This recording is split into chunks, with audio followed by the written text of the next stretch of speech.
Oi pessoal, tudo bem? Vamos começar então mais uma videoaula. Hoje, dando continuidade ao nosso conteúdo de segunda série do ensino médio, nós vamos falar do mol e da constante de Avogadro, tá? Dois conceitos bem importantes para a gente, né? Então, vamos começar a discutir. Só relembrando, né, gente, que às vezes a gente não tem muita noção de como assistir videoaula, de como aprender com videoaula, né? É mais complicado do que ter a presença do professor, né? Mas é importante a gente manter o foco, tá? E a videoaula, a vantagem dela é que vocês podem voltar ela quantas vezes vocês tiverem que voltar até conseguir entender o conceito. Então façam isso, né? Retornem, voltem, enquanto vocês não entenderem, vão fazendo e tem que ter paciência, tá? E se perder o foco, volta lá de novo, então tem que ter esse policiamento para a gente poder assistir e entender as coisas, ok? Então vamos lá. Quando a gente trabalha com a massa dos elementos, a gente trabalha com uma massa que seja viável para a gente, né? Uma unidade que seja viável, né? Em gramas, quilogramas, miligramas, microgramas, mas enfim, uma coisa que possa ser pesada. Então, de que forma que a gente pesa uma coisa que a gente não enxerga, que a gente não vê e que é infinitamente pequenininho, né? O átomo, por exemplo. Como que a gente pesa um átomo? Então, só para vocês terem uma ideia, se eu for pesar um único átomo de hidrogênio, a massa dele, gente, é 1,673 vezes 10 na menos 24 gramas. Menos 24 é esse número aqui. Então, são 24 casas decimais escritos dessa forma aqui. Então, vejam, né? É uma massa extremamente pequenininha para a gente poder pesar numa balança, não é? Então, isso é impossível de acontecer, né? Mas, vocês sabem, a gente sabe, né, que nós trabalhamos com essas massas em gramas no laboratório.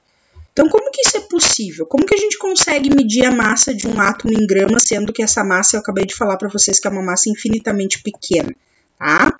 Então, é literalmente impossível medir a massa de um único elemento químico, de um único átomo.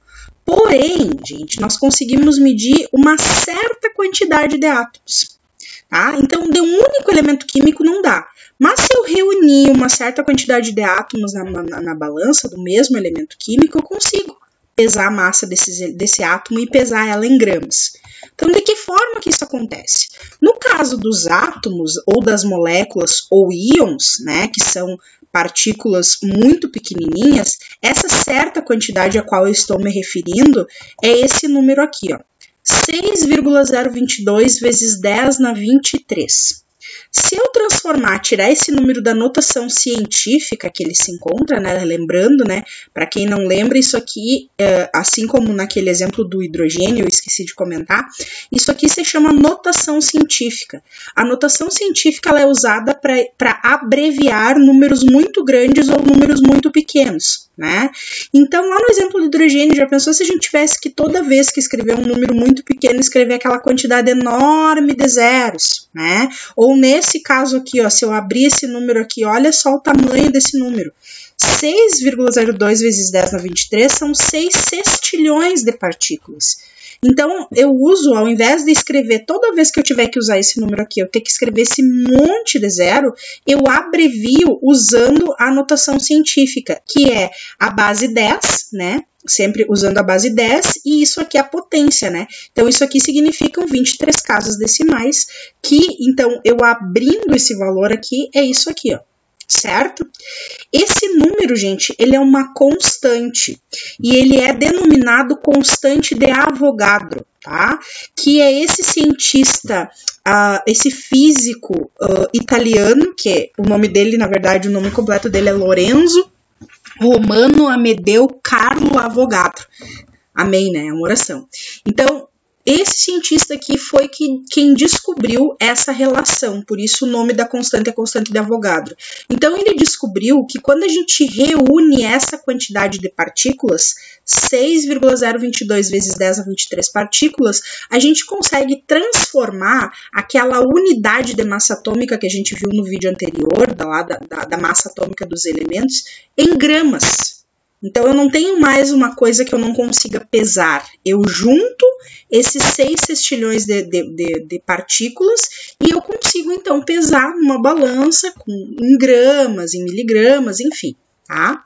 Então, só por uma curiosidade, para vocês terem ideia do tamanho desse número, se 10 mil pessoas começassem a contar o número de Avogadro numa velocidade de 100 números por minuto, a cada minuto do dia, gente, isso levaria, para chegar ao final, 1 trilhão de anos. Então, é uma quantidade imensa de partículas. É muita coisa. Dá para se ter uma ideia sabendo, então, do tamanho de um átomo, né? Que é uma coisa infinitamente pequena. Então, o que eu estou tentando explicar para vocês é o seguinte. Em uma balança normal, que pesa gramas e miligramas, se eu juntar essa quantidade 6. Vocês vejam aqui que eu já abreviei aquele número, né? Em vez de colocar 6,022, eu posso diminuir isso, fazer um número inteiro para ficar mais fácil também para os nossos cálculos depois. Posso colocar também como 6 vezes 10 a 23. Unidades de átomos, moléculas ou íons, então eu vou ter a massa das partículas em gramas, que é uma unidade pesável, é uma unidade mais fácil de nós manipularmos para a gente fazer o nosso cálculo, ok? Então, quando a gente reúne essa quantidade de átomo, de molécula ou de íon, a gente diz, gente, que nós temos 1 mol de átomos, moléculas ou íons. Percebam, então, que a gente já está falando aqui agora do outro conceito da nossa videoaula. O primeiro é a constante de Avogadro. O que é a constante de Avogadro? É um valor, 6 vezes 10 a 23. Quando nós temos esse valor, a gente tem o mol, que é uma quantidade de matéria. Então, percebam até pela figurinha ali, né, que o bonequinho está colocando a quantidade de átomos em cima da balança, essa quantidade é o Avogadro, o 6 vezes 10 a 23. Então, o mol, gente, o que é? Ele corresponde a uma quantidade fixa de 6 vezes 10 a 23 unidades, seja de átomo, de molécula ou de íon, para que a gente possa, então, ter o peso em gramas, certo? Então, assim, fazendo uma pequena analogia para ver se vocês entendem um pouquinho melhor, que eu sei que esses conceitos às vezes se tornam um pouco complicados. Quando a gente quer pedir, por exemplo, a gente chega numa feira e fala, eu quero uma dúzia de ovos. A pessoa sabe que quantidade que equivale uma dúzia. A pessoa vai fornecer para vocês 12 ovos, né? Porque uma dúzia corresponde a 12 unidades, certo? Quando a gente traz isso para a química, quando a gente fala isso se referindo a átomos, a moléculas ou a íons, quando eu falar para vocês que eu tenho um mol, eu vou estar me referindo a 6 sextilhões de unidades. 6 vezes 10 a 23. Então, uma dúzia equivale a 12 unidades, não é? No nosso caso, um mol equivale a 6 vezes 10 a 23 unidades. Essas coisas, então, se correlacionam, certo? Continuando, então. Isso aqui também é bem importante. Então, todos os elementos presentes na tabela periódica, a gente sabe que eles têm as suas massas atômicas, e qualquer massa atômica, gente, em gramas de qualquer elemento, tem 1 mol de átomos. Como assim, professor? Então é o seguinte, ó, eu sei pela tabela periódica, através da tabela, que o hidrogênio, a massa atômica dele é 1 U, uma unidade de massa atômica. Isso equivale a 1 átomo de hidrogênio, uma unidade, gente, um único elemento químico. Agora, se eu estiver me referindo a essa massa em gramas, 1 grama de hidrogênio, eu já não vou ter um único átomo. Quantos átomos eu vou ter? Eu vou ter 6 vezes 10 a 23 átomos de hidrogênio. Eu vou ter 6 sextilhões. Então, para fazer essa relação aqui, ó, essa 1 U se transformar em 1 grama, a quantidade de átomos que eu tenho que juntar é 6 vezes 10 na 23. Ou seja, 1 mol de átomos. Correto? E isso vale para qualquer elemento da tabela periódica, não só para o hidrogênio. O hidrogênio eu usei como um exemplo aqui, tá? Então, no caso do hidrogênio, como eu já falei para vocês, pegando outro elemento qualquer, o magnésio. O magnésio, a massa atômica é 24,31 U. A massa molar, o que significa agora essa outra nomenclatura que aparece aqui? Massa molar significa referente a 1 mol, né, gente? A massa molar, ó, quando eu passo o U para G, 24,31 gramas e não mais 24,31. A quantidade de átomos que eu vou ter é o 6 vezes 10 na 23. Para o sódio, a massa atômica do sódio para um átomo de sódio é 22,99 U. Agora, se eu transformar esse U em gramas, a unidade de massa atômica em gramas, eu tenho 22,99 gramas e a quantidade de átomos que eu vou ter é 6 vezes 10 na 23 átomos de sódio, certo? Então, todas as massas atômicas da tabela, quando eu transformo elas de unidade de massa atômica para gramas, eu passo de uma unidade para 6 vezes 10 na 23 unidades, certo? Isso é bem importante, esse conceito. E isso equivale, então, a 1 mol de átomos. Para a massa molecular, lembrando, né, que a gente pode calcular a massa molecular das substâncias, pegando as massas atômicas, somando e multiplicando, vale o mesmo conceito, gente. Então, para qualquer substância, quando eu calculo a massa molecular, eu vou ter 1 mol de moléculas. Então, usando aqui o exemplo da água, né? A gente tem o quê? Quando eu calculo a massa da água, eu tenho a massa do hidrogênio, que é 1 vezes 2, que é o número de átomos de hidrogênio, mais 16, que é a massa do átomo de oxigênio. Eu vou ter um total de 18 unidades de massa atômica. Isso é equivalente a uma molécula de água. Uma única molécula, uma unidade. Agora, se eu disser que eu tenho 18 gramas de água, eu passo unidade de massa atômica para grama, eu já estou me referindo não mais a uma molécula, e sim a 6 vezes 10 na 23 moléculas, o que equivale a 1 mol de moléculas. Tá? Então, essas relações de mol e Avogadro, elas são bem importantes.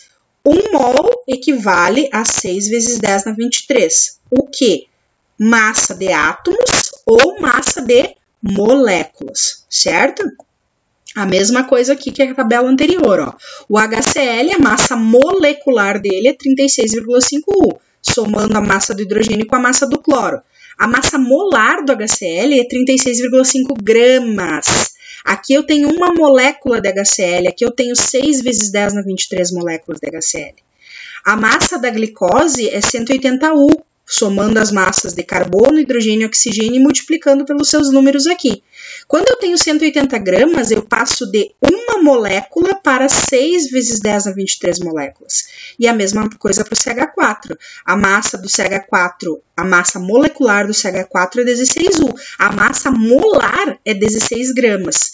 Em 16U, eu tenho uma molécula. Em 16 gramas, eu tenho 6 vezes 10 na 23 moléculas. 6 sextilhões de moléculas. E isso equivale a 1 mol de moléculas. Certo?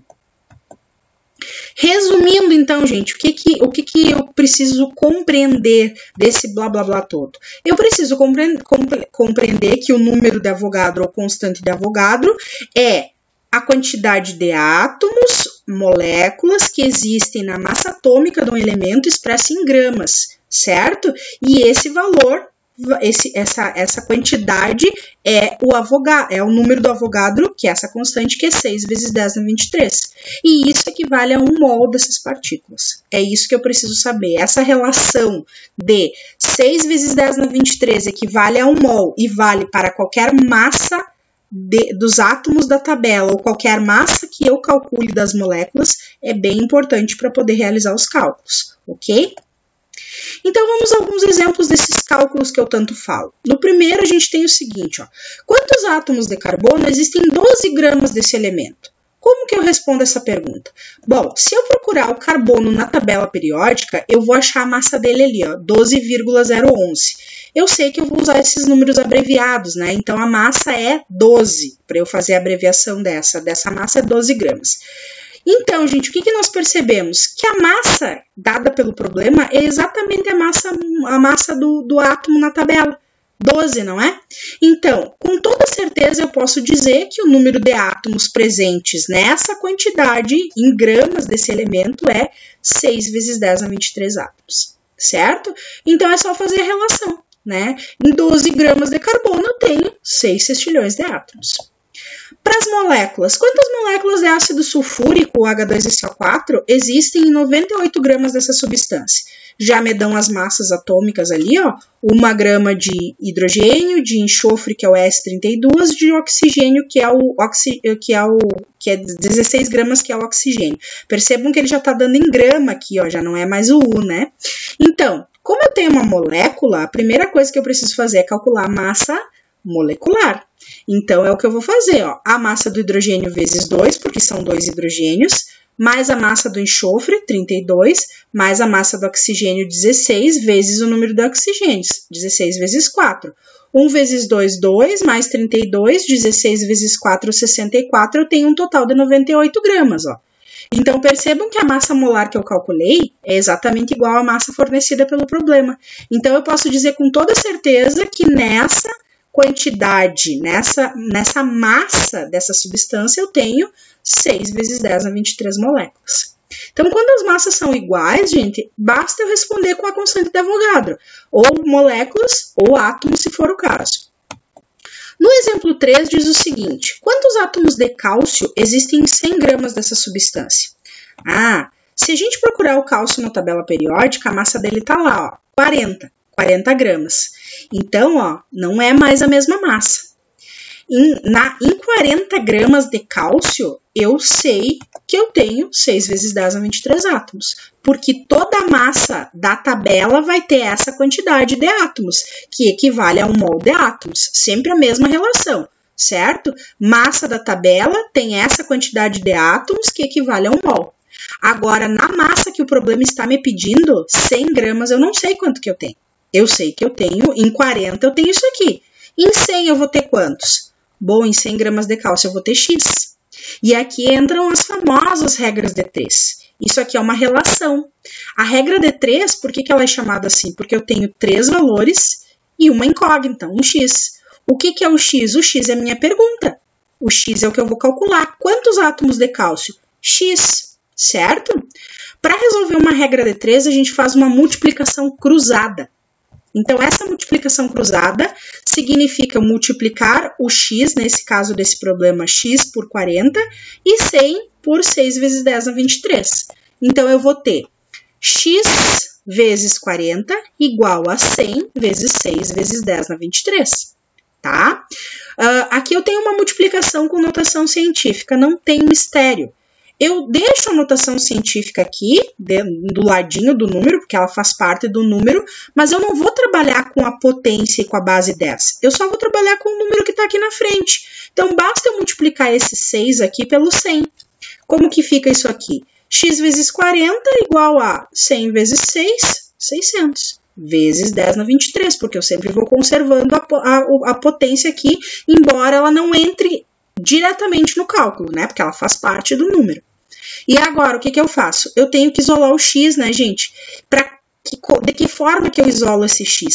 Esse 40... Sumiu, né? Esse 40 que está aqui multiplicando, ele passa para o outro lado da igualdade e passa dividindo. Troca de operação matemática, não é? Então, eu vou ter x igual a 600 vezes 10 na 23 dividido por 40. Da mesma forma que eu fiz aqui, que eu só usei os valores, aqui vai ser também. Eu vou pegar 600 e vou dividir por 40 e vou conservar isso aqui. Então, vai ficar 600 dividido por 40, 15. 15 vezes 10 na 23 átomos. Essa é a resposta do meu problema. E em 100 gramas de cálcio, eu vou ter essa quantidade de átomos aqui. Fácil, né? Não é muito complicado. É só sempre eu lembrar da relação, dessa relação aqui, ó. Massa da tabela tem essa quantidade de átomos que equivale a 1 mol. Ah, professora, mas tu não usou 1 mol aqui. Sim, eu não usei porque o problema não está me falando em mol, né? Então, eu não preciso usar essa relação. Ok? Agora o nosso quarto exemplo. Quantos mols existem em 250 gramas da molécula de CO2? Aqui eu tenho uma molécula, ó, e percebam que ele já me dá os dados dos átomos, das massas dos átomos que compõem essa molécula. 12 gramas de carbono e 16 gramas de oxigênio. Então eu sei que quando isso acontece, a primeira coisa que eu vou ter que fazer é calcular a massa molar do CO2. Então a massa molar do CO2 é a massa do carbono, que é 12, mais a massa do oxigênio, que é 16, vezes 2, porque são 2 oxigênios. 12 mais 32 me dá um total de 44 gramas, ó. Então, ó, em 44 gramas, que é a massa molar, eu sei quantos mols eu tenho em 44 gramas. Pela relação que eu ensinei para vocês, 44 gramas de CO2 tem 6 vezes 10 na 23 moléculas de CO2, o que equivale a 1 mol de CO2, em 44 gramas. Agora, em 250 gramas, que é o valor da massa que o problema está pedindo, eu não sei. Então, para isso, eu vou ter X. É assim que a gente faz essas relações, certo? Então, agora o nosso cálculo, a multiplicação cruzada, né? Cruzada, que eu me refiro multiplicando em x, né? Vai ficar como? X vezes 44 igual a 250 vezes 1. 250 vezes 1 é 250. Da mesma forma que no problema anterior, eu preciso isolar o x, o 44 que está multiplicando passa para o outro lado da igualdade e passa dividindo. Então, eu vou ter 250 dividido por 44. Quando eu calculo isso, gente, dá uma dízima periódica, aqueles valores que são infinitos, certo? Eu não vou usar esse valor todo, até não tem como. Então, eu vou fazer o quê? Eu vou abreviar esse número, né? Eu vou arredondar esse número. Então, de que forma que eu faço esse arredondamento? Eu sempre vou deixar uma casa depois da vírgula, tá? Então, uma casa depois da vírgula, ó, eu tenho 6. Depois do 6, eu tenho um 8. 8 entra naquela escala, lembra? Se é de 0 até 4, deixa como está. O 5 também permanece no meio da escala. E de 6 até 9, eu arredondo o número que vem aqui para uma unidade maior. Então, eu vou ter 5,7 mols, que é o que eu estou calculando. Certo? Então, isso aqui, gente, essas relações eu podia dar 1000 exemplos para vocês que eu ainda não contemplaria todas as relações que eu podia fazer. Então, eu não vou fazer isso porque o vídeo vai se tornar muito longo. Mas com essas relações já dá para entender, começar a entender esses cálculos, certo? Então, agora, eu vou deixar alguns exercícios para vocês, bem parecidos com os exemplos que eu dei, para vocês tentarem calcular esses valores, fazerem esses cálculos. Então, são 4 atividades. Já deixei as massas também das substâncias que vocês vão ocupar para poder fazer esses cálculos. E espero que vocês tenham sucesso e consigam calcular, certo? Então, por enquanto é isso. Um abraço, obrigado pela atenção de vocês. Até a próxima videoaula. Tchau, tchau!